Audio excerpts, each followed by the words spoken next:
যে 12 জনকে পোস্টমর্টমের পরে চিহ্নিত করা হয়েছে তাদের পরিবার, তাদের প্রত্যেককে 25 লক্ষ করে টাকা আর আহতদের 5 লক্ষ করে টাকা দেওয়ার সুপারিশ করছে। কি করেছেন আপনারা? আপনারা মৃতদের দিয়েছেন 2 লক্ষ করে টাকা আর আহতদের দিয়েছেন 15,000 করে টাকা। লজ্জা লাগে না? আপনারা নিহতদের দিয়েছেন 2 লক্ষ করে টাকা আর আহতদের দিয়েছেন 15,000 করে টাকা, আর কমিশন বলেছে নিহতদের দিতে 25 লাখ করে টাকা, আহতদের 5 লক্ষ করে টাকা। এরপরেও আপনারা এইসব করেন। আমি এই রিপোর্ট পেশ করে আহত এবং ক্ষতিগ্রস্ত পরিবারকে বলবো, আপনারা যদি ফ্রেশ এফআইআর করতে চান সে সুযোগ বর্তমান সরকার দেবে। আমার গায়ের জামাটা দেখে তাদের আমায় বোধহয় কালো তৃণমূল মনে হচ্ছিল। আমি কালো তৃণমূল নই। আমি সবার আগে আপনাকে ধন্যবাদ জানাচ্ছি। আপনি শুভেন্দু অধিকারী, আপনার কাছে এই হাউস চিরকালের জন্য কৃতজ্ঞ থাকবে। তার কারণ আপনি একটা কবরস্থ ডেড বডিকে মাটির তলা থেকে খুঁড়ে নিয়েছে আবার প্রকাশ্যে বার করেছেন, যার গন্ধে গোটা পশ্চিমবঙ্গ একেবারে ভর্তি হয়ে যাবে। মাননীয় অধ্যক্ষ মহোদয়, আগামীকাল 21শে জুলাই এই দিনটাকে ব্যবহার করে অনেকে অনেক কিছু করে নিয়েছেন। শুধু রাজনৈতিক পদ বা সরকারি ক্ষমতা নয়, ব্যক্তিগত বিষয় সম্পত্তি, আমেরিকায় গিয়ে চোখের চিকিৎসা, চার্টার ফ্লাইটে ঘোরা, হরিশ চ্যাটার্জি হরিশ মুখার্জি স্ট্রিটে 38টা প্লটের মালিক হওয়া, অসংখ্য প্রাসাদের মতো বাড়ি তৈরি করা, অনেক অনেক কিছু করে নিয়েছেন। কিন্তু 21শে জুলাই কি হয়েছিল, কেন হয়েছিল, কারা করেছিল, পশ্চিমবাংলার 11 কোটি জনতা জনার্দন এখনো জানতে পারল না। কমিশন অনেক আগে রিপোর্ট দিয়েছে। নিয়ম হলো কমিশনের রিপোর্ট পাওয়ার পরে মন্ত্রিসভাকে জ্ঞাত করে সেটা বিধানসভাতে টেবিল করা যায়, অথবা বিধানসভা না চললে জনসমক্ষে আনা যায়। যেহেতু বিধানসভা চলছে, তাই আমি অন্য কোনো প্ল্যাটফর্ম থেকে এটা করতে পারি না। বিধানসভা আমাদের কাছে মন্দির, গণতন্ত্রের সবচেয়ে বড় মন্দির। সেই বিধানসভাতে আমি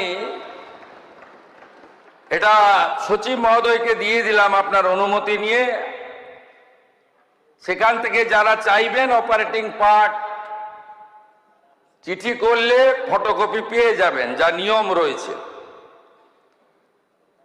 বিচারপতি Sushanta Kumar Chatterjee commission of inquiry, স্বরাষ্ট্র রাজনৈতিক দপ্তরের বিজ্ঞপ্তি নম্বর 6256 P/44/12/11 তারিখ 4/11/2011 রাজ্য সরকার কর্তৃক গঠিত 1993 সালের 21শে জুলাই মহাকরণ অভিযানের তদন্ত।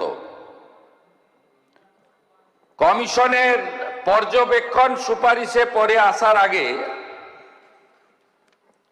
এই কমিশন কাদের কাদের ডেকেছিল? মোট 44 জনকে ডেকেছিল।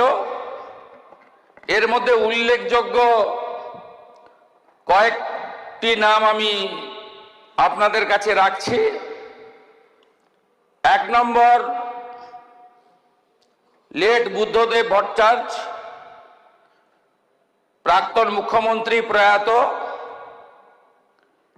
Shri N Krishnamurthy chief secretary the then, Shri Manish Gupta home secretary the then, Tusharkanti Talukdar commissioner of police, সব ওই সময়ের।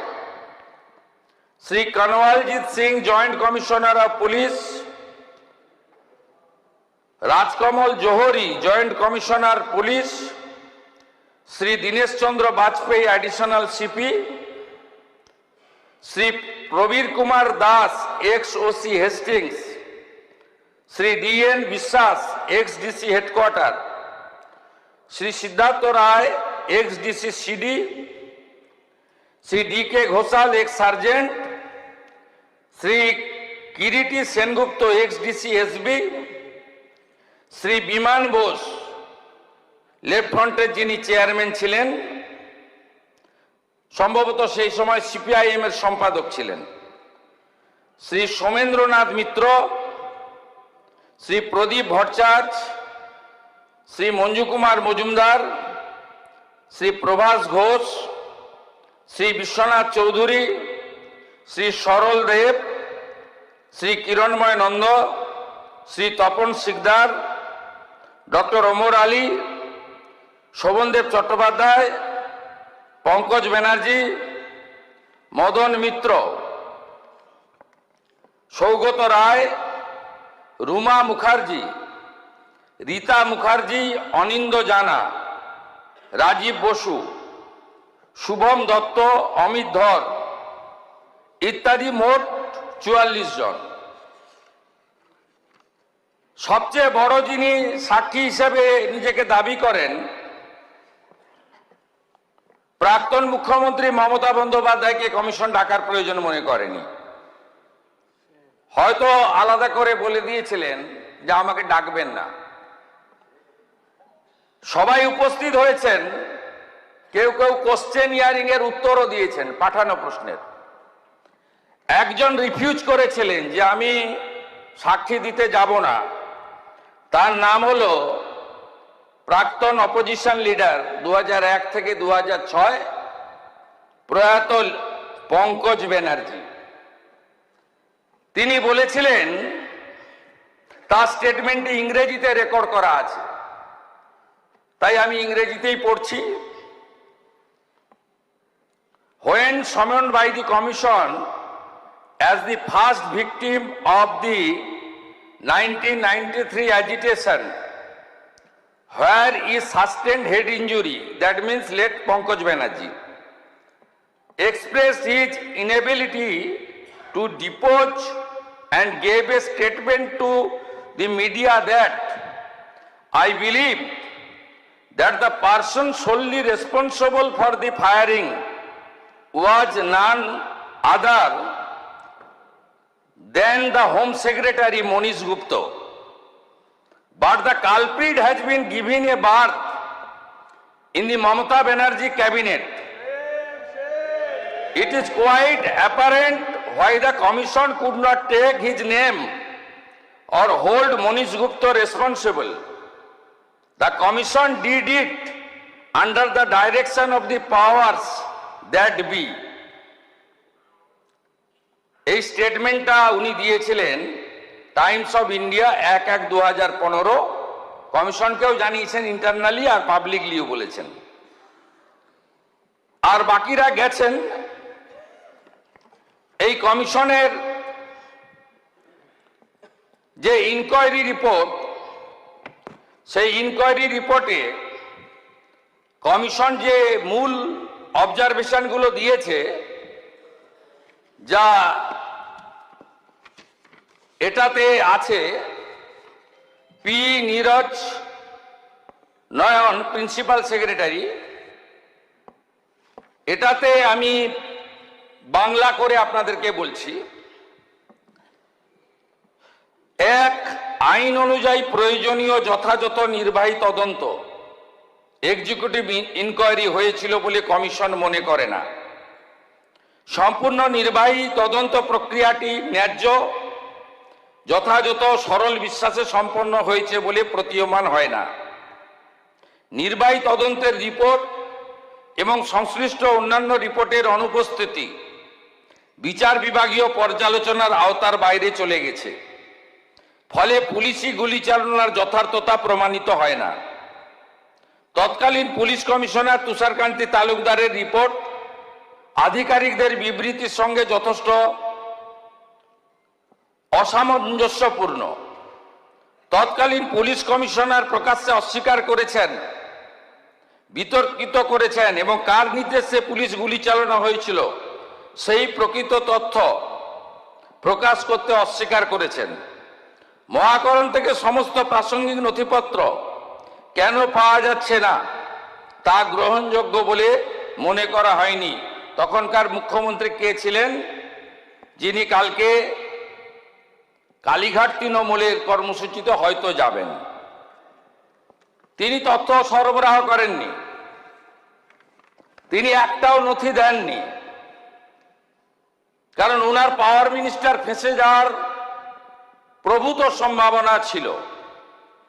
5, সমস্ত জনসাধারণ, মাননীয় নেতৃবৃন্দ, সাংবাদিক ও পুলিশ আধিকারিকদের বিস্তারিত সাক্ষ্য প্রমাণ থেকে সেই সাক্ষ্যের প্রমাণ মূল্য বিচার করে কমিশন বিচক্ষণতার সঙ্গে দেখতে পেয়েছে যে রাইটার্স বিল্ডিং থেকে বহু দূরে অবস্থানরত জনতাকে নিয়ন্ত্রণ করার জন্য গুলি চালানোর প্রয়োজন ছিল না। 6, রাইটার্স বিল্ডিং আক্রমণের আশঙ্কা কাল্পনিক ছিল। যেসব স্থানে গোলযোগ হয়েছিল, যেখানে গুলি চালানো হয়েছিল, তাই রাইটার্স বিল্ডিং থেকে অনেক দূরে। কমিশন সিদ্ধান্তমূলক দেখতে পেয়েছে যে Mayo Red Road, Dorina crossing, metro সিনেমার সামনে এসপ্লানেড রোতে যে গুলি চালানো হয়েছিল তার সবকটি ছিল অপ্রয়োজনীয়, উস্কানিবিহীন এবং অযৌক্তিক। এগুলো কমিশন পরপর অবজারভেশন দিয়ে গেছে। এবারে রেকমেন্ডেশন পার্টটা আমি আপনাদেরকে বলছি, বাকি সমূহ তথ্য এখানে আছে আপনার রিপোর্টে। কমিশনের সুপারিশ রাইটার্স বিল্ডিংয়ে কিভাবে প্রয়োজনীয় গুরুত্বপূর্ণ নথিপত্র সংরক্ষণ করতে পারছে না সে বিষয়ে কার্যকর ব্যবস্থা গ্রহণ করা রাজ্য সরকারের দায়িত্ব। রাজ্য সরকার সে দায়িত্ব পালন করেনি, তখন সিপিএম ছিল না, তখন তৃণমূল কংগ্রেসেরই সরকার ছিল। রাইটার্স বিল্ডিংয়ে প্রয়োজনীয় নথিপত্র সংরক্ষণ না করার দায়িত্ব চিহ্নিত করার জন্য যথাযথ, প্রকৃত, সরল বিশ্বাসে আইনসঙ্গত পদক্ষেপ শুরু করা উচিত। 2026 সালের নির্বাচনের আগে পর্যন্ত এ বিষয়ে কালকে যারা ভাষণ দেবেন তাদের ভূমিকা নেতিবাচক ছিল, উদাসীন ছিল।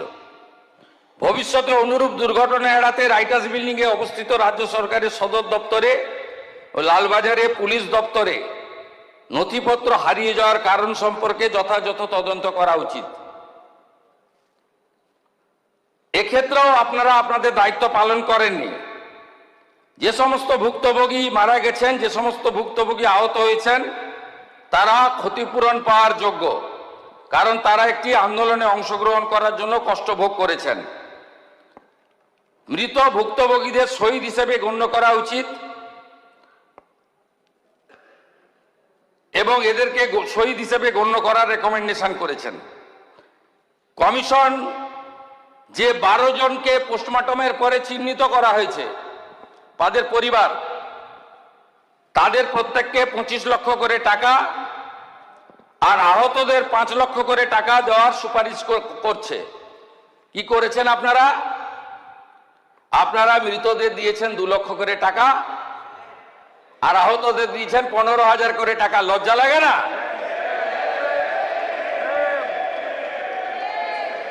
আপনারা নিহতদের দিয়েছেন 2 লক্ষ করে টাকা আর আহতদের দিয়েছেন 15,000 করে টাকা, আর কমিশন বলেছে নিহতদের দিতে 25 লাখ করে টাকা, আহতদের 5 লক্ষ করে টাকা। এরপরেও আপনারা এইসব করেন। আমি এই রিপোর্ট পেশ করে আহত এবং ক্ষতিগ্রস্ত পরিবারকে বলবো, আপনারা যদি ফ্রেশ এফআইআর করতে চান সে সুযোগ বর্তমান সরকার দেবে। আপনারা যদি কমিশনের সুপারিশ মতো ক্ষতিপূরণ বর্তমান সরকারের কাছে চান, মুখ্যমন্ত্রী রিলিফ ফান্ড থেকে আমি সেই ক্ষতিপূরণ দেব। আর যারা আপনাদেরকে ব্যবহার করে এমপি হলো, এমএলএ হলো, মন্ত্রী হলো, মুখ্যমন্ত্রী হলো, চার্টার ফ্লাইটে চললো, হেলিকপ্টারে আকাশে থাকলো, বাড়ি গাড়ি সম্পত্তি করলো, দুবাই গেল, সিঙ্গাপুর গেল, আমেরিকার হপকন্সে চিকিৎসা করালো। তাদের থেকে আপনারা দূরে থাকবেন। সাথে সাথে আমি এই হাউসকে বলছি যে আমাদের কাছে আরো বেশ কিছু তথ্য আছে, আমরা প্রয়োজন মতো সেগুলো প্রকাশ করব। যেমন আমফানের ক্যাগ রিপোর্ট, যেমন কোভিডে মেডিকেল ইকুইপমেন্ট পারচেজ রিপোর্ট, সব তথ্য আমার কাছে আছে। তথ্য আমি বের করেছি, পাবলিক ডোমেনে আসা উচিত, বিধানসভার টেবিলে আসা উচিত, এবং আপনারা যা যা ধ্বংস এখানে করে গেছেন এটা পশ্চিমবঙ্গের লোককে জানানোর দায়িত্ব আমাদের সকলের। আমরা সে কাজটা করব। এবং আমি আরেকবার 21শে জুলাই আন্দোলনে যারা দেহ রেখেছেন, মারা গেছেন, তাদের বিদেহী আত্মাকে প্রণাম করে, আহতদের প্রতি সমবেদনা জ্ঞাপন করে, আর দোষী খুনি তাদের বিরুদ্ধে ব্যবস্থা নেওয়ার জন্য আপনাদের আবেদনকে মর্যাদা দেওয়ার অঙ্গীকার করে আমার কথা শেষ করলাম।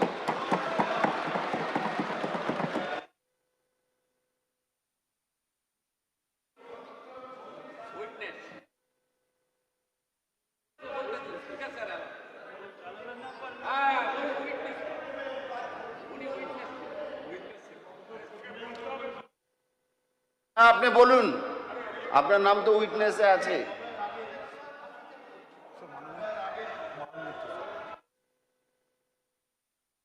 মাননীয় মদন মিত্র মহাশয়, যার নাম আমি উইটনেসে আছে, তার জন্য আপনাকে বলার জন্য আমি অনুরোধ করছি। বলুন। নমস্কার। আপনাকে মাননীয় অধ্যক্ষ মহোদয়, আপনি আমার সম্মান এবং প্রণাম গ্রহণ করবেন। সম্মানীয় মুখ্যমন্ত্রী, আপনি এবং আপনার সতীর্থ এবং আমার যারা সমস্ত বন্ধু এখানে রয়েছেন, তারা আসলে আমায় বলতে দিচ্ছিলেন না বা চাইছিলেন না। তার কারণ আমার গায়ের জামাটা দেখে তাদের আমায় বোধহয় কালো তৃণমূল মনে হচ্ছিল। আমি কালো তৃণমূল নই। আমি সবার আগে আপনাকে ধন্যবাদ জানাচ্ছি। আপনি শুভেন্দু অধিকারী, আপনার কাছে এই হাউস চিরকালের জন্য কৃতজ্ঞ থাকবে। তার কারণ আপনি একটা কবরস্থ ডেড বডিকে মাটির তলা থেকে খুঁড়ে নিয়েছে আবার প্রকাশ্যে বার করেছেন, যার গন্ধে গোটা পশ্চিমবঙ্গ একেবারে ভর্তি হয়ে যাবে। কেন চ্যাটার্জি কমিশনের রিপোর্ট বেরোয়নি, এর জবাব শুধু আপনি নয়, সারা পশ্চিম বাংলার কোটি কোটি মানুষ জানতে চায়। এবং যখন আপনি তুলেছেন, আপনি হোয়াইট পেপার বার করুন। আরেকটি অনুরোধ, যদি সরকারের পক্ষ থেকে একটা বিজ্ঞাপন বেরোয় এই ব্যাপারে, কার কার কাছে কোনো রকম ইনফরমেশন থাকলে, জনগণ যদি সেই ইনফরমেশনগুলো গভর্নমেন্টকে দেন, গভর্নমেন্ট সেগুলো বিচার করে সাদরে গ্রহণ করবেন। আমরা চাই বিচার হোক, কারণ আমিও সাক্ষ্য দিয়েছিলাম, আমিও জানতে পারলাম না আমার বিচারটা কি হলো। ধন্যবাদ।